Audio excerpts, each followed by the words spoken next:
اللهم لبيك لبيك لا شريك لك لبيك. Kami himbau kepada seluruh umat Islam di Indonesia untuk pelaksanaan sholat Idul Adha dan penyembelihan hewan kurban menyesuaikan pelaksanaan tatanan kenormalan baru atau new normal.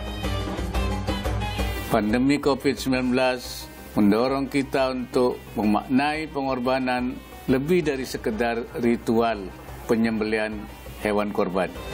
Berkurban di tengah pandemi, itulah tema Rosi malam hari ini. Saat siaran ini berlangsung adalah hari Kamis dan besok adalah Hari Raya Idul Adha.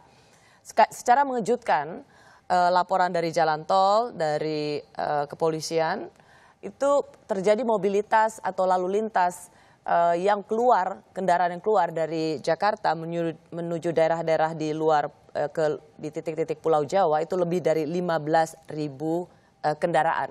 Ini adalah angka yang mengejutkan karena selama ini sosialisasi yang diberikan adalah tentang tata cara ibadah sholat dalam rangka Hari Raya Idul Adha dan proses korban, penyembelihan kurban.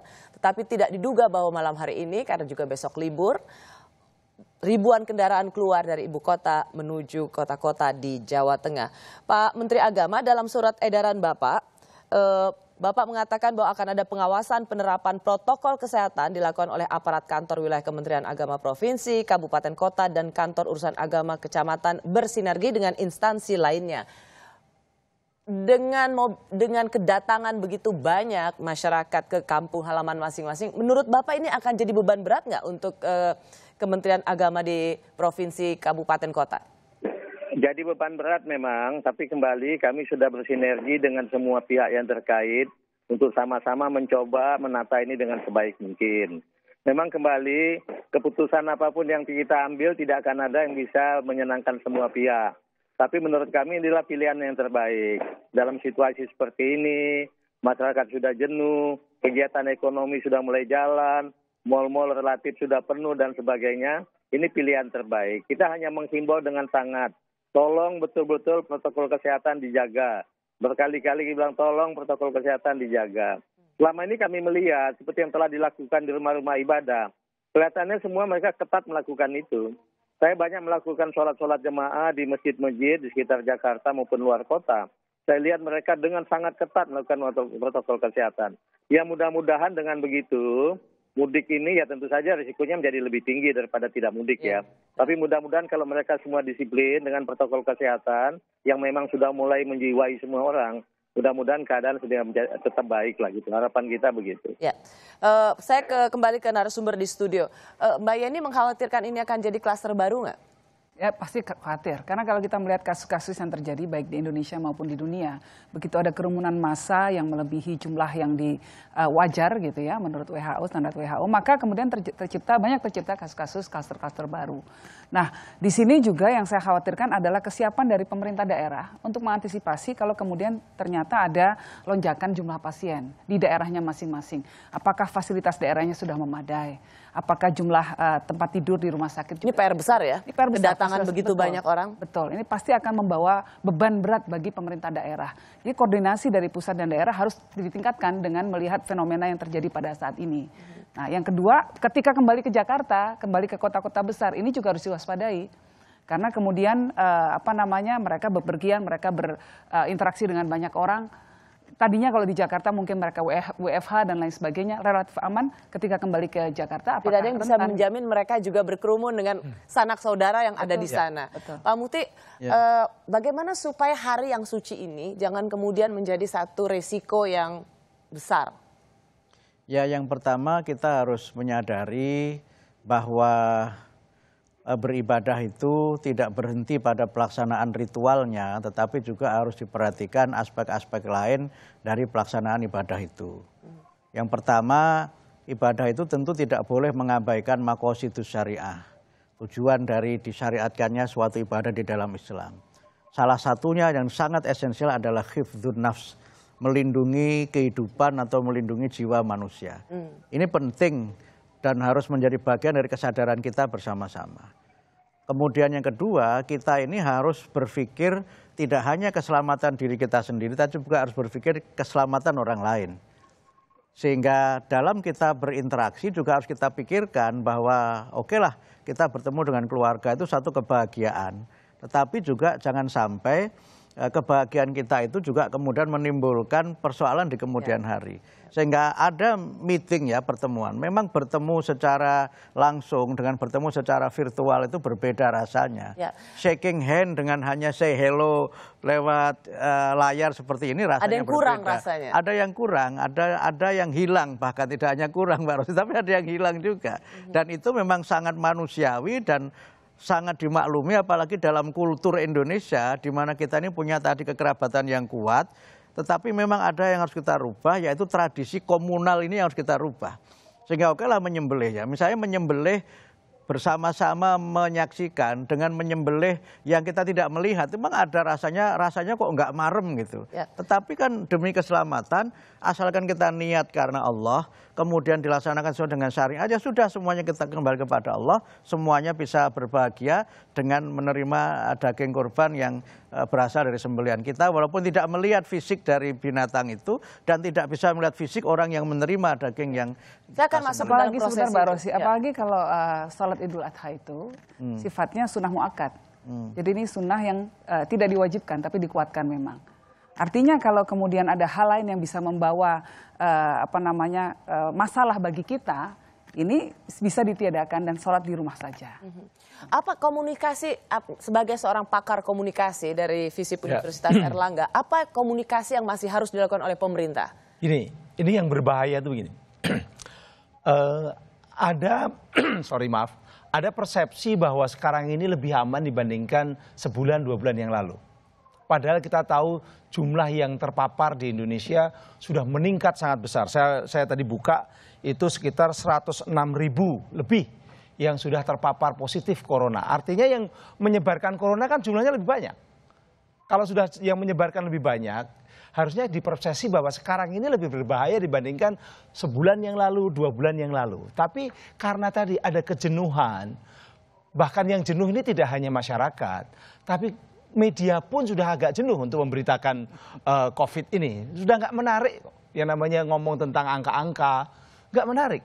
Nah ketika kita sudah mulai jenuh, kemudian menganggap seperti Pak Menteri tadi bilang bahwa ini aman, lebih aman dibandingkan beberapa. Sebenarnya ini quote and quote aman atau tidak itu. Kalau secara real, ketika jumlah orang meninggalnya sekarang sudah di atas 5.000, kemudian yang jelas-jelas positif itu 106.000, Pak, 106.000, kan itu tinggi sekali. Nah itu kan penyebarannya menjadi lebih masif dibandingkan dengan, makanya saya setuju dengan Pak Menteri bahwa yang penting sekarang adalah protokol kesehatan.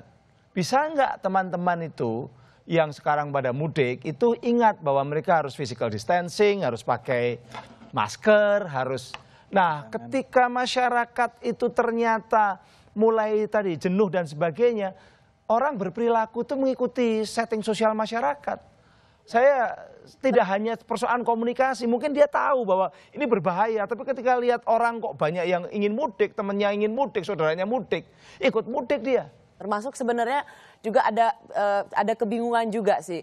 Kadang-kadang awalnya komunikasi itu agak terlalu elitis, social distancing, physical distancing, dan kemudian new normal, yang kemudian adaptasi kebiasaan baru, kemudian ada lagi perubahan-perubahan istilah. Itu sendiri juga membuat, jadi bosannya itu bukan bosan karena kelamaan, tapi bosan juga ini sebenarnya mau dibawa kemana. Tapi sebenarnya sudah pada tahu loh Mbak.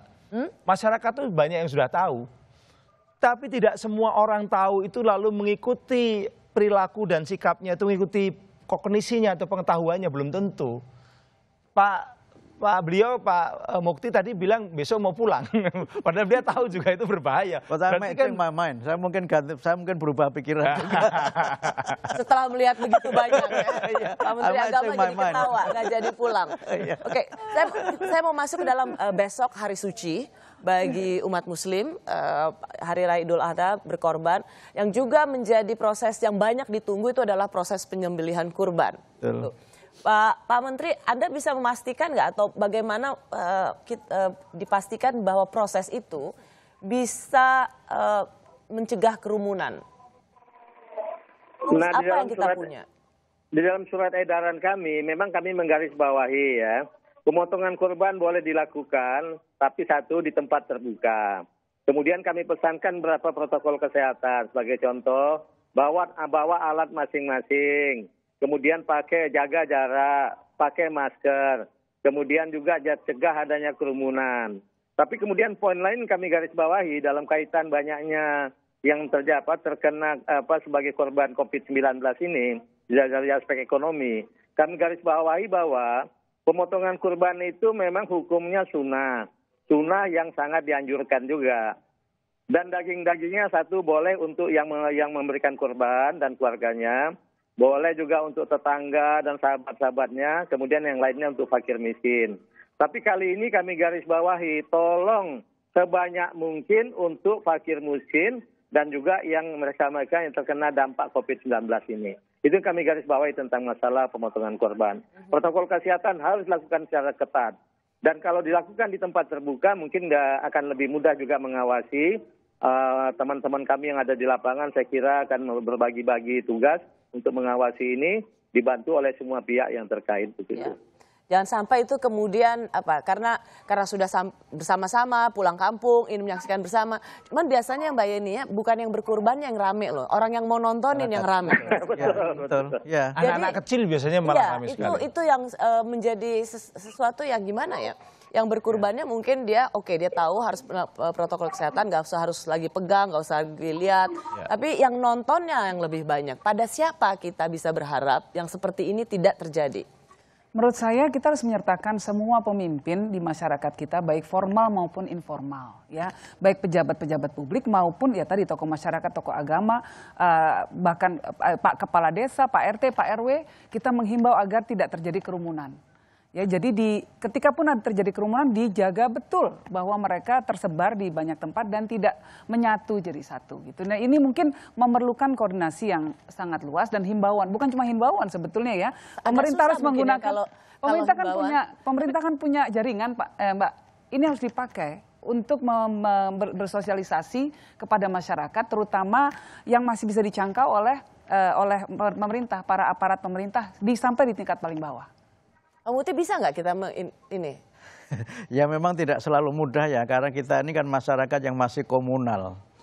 Dan memang penyembelihan itu juga bagian dari rekreasi masyarakat juga gitu. Melihat binatang yang disembelih, kemudian berkumpul bersama-sama gitu. Tetapi mungkin artinya sebenarnya kalau itu rekreasi itu boleh jadi dilarang begitu. Karena kan itu bukan bagian dari... Boleh. Karena itu maka kalau kembali kepada tadi, bukan jadi ritual agama, ya kan? Bukan. Nah itu yang kemudian memang dimensi ritualnya, dimensi ibadahnya memang menjadi sangat berkurang. Artinya di sini aparat kepolisian bisa turun tangan. Ya, walaupun mungkin memang karena jumlah masjid juga sangat banyak, mungkin aparatur tidak seimbang Mbak Rosi dengan itu. Sehingga yang sangat mungkin melakukan itu adalah pimpinan di masyarakat. Tadi Mbak Yeni menyebut misalnya aparat desa, kemudian takmir masjid, kemudian mungkin Pak RT, Pak RW saya kira bisa dilibatkan. Dan kerumunan itu mungkin bisa dikurangi kalau tempat penyembelihan itu tidak terkonsentrasi di satu tempat. Mungkin bisa dibagi di beberapa tempat. Sehingga kalau Muhammadiyah misalnya sekali lagi menghimbau agar penyembelihan diutamakan, dilaksanakan di rumah pemotongan hewan. Walaupun memang ini tidak selalu mudah karena jumlah rumah pemotongan hewan ini juga terbatas. Kemudian yang kedua, kami menyarankan agar kalau misalnya ada yang disembelih itu yang binatang korban yang seperti domba atau kambing, yang sapi sebaiknya di RPH, yang kerbau sebaiknya di RPH. Kemudian pembagian daging itu jangan masyarakat diundang untuk mengambil kupon, kemudian antri untuk mendapatkan itu, tetapi kemudian diantarkan berdasarkan daftar yang ada.